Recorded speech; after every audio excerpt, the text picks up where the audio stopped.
سارے حضرات اخلاص سے، محبت سے، عقیدت سے، اس نیت سے کہ کل قیامت کے خطرناک دن میں نہ دولت کام آئے گی، نہ اولاد کام آئے گی، بلکہ میری تیری بخشش کے لیے، نجات کے لیے، مغفرت کے لیے حضرت محمد کریم صلی اللہ علیہ وسلم کی شفاعت کام آئے گی۔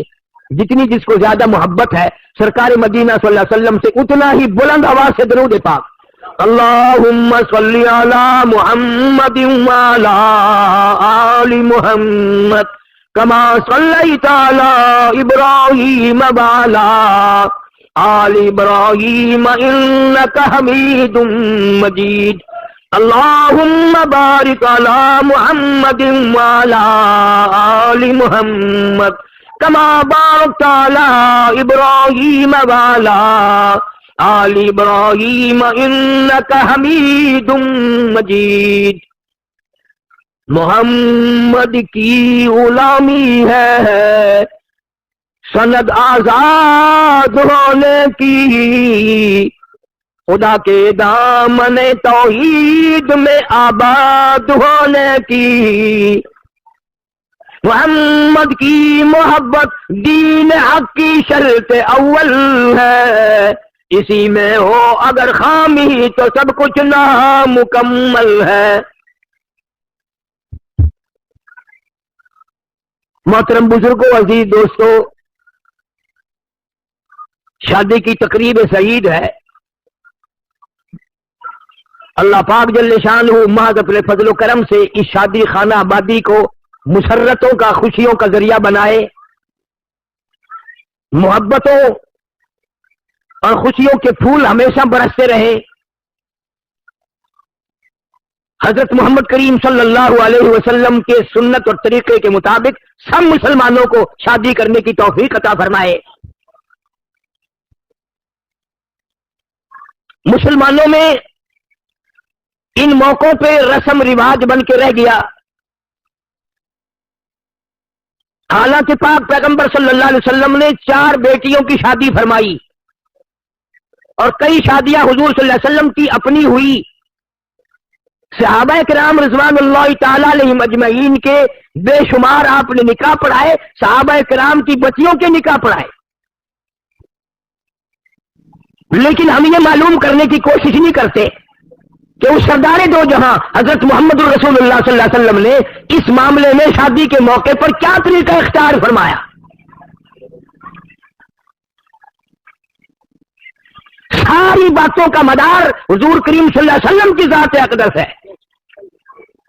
اگر آپ کے طریقے کے مطابق ہو تو ہر کام عبادت ہے، اور اگر آپ کے طریقے سے ہٹ کے ہو تو ہر کام بغاوت ہے۔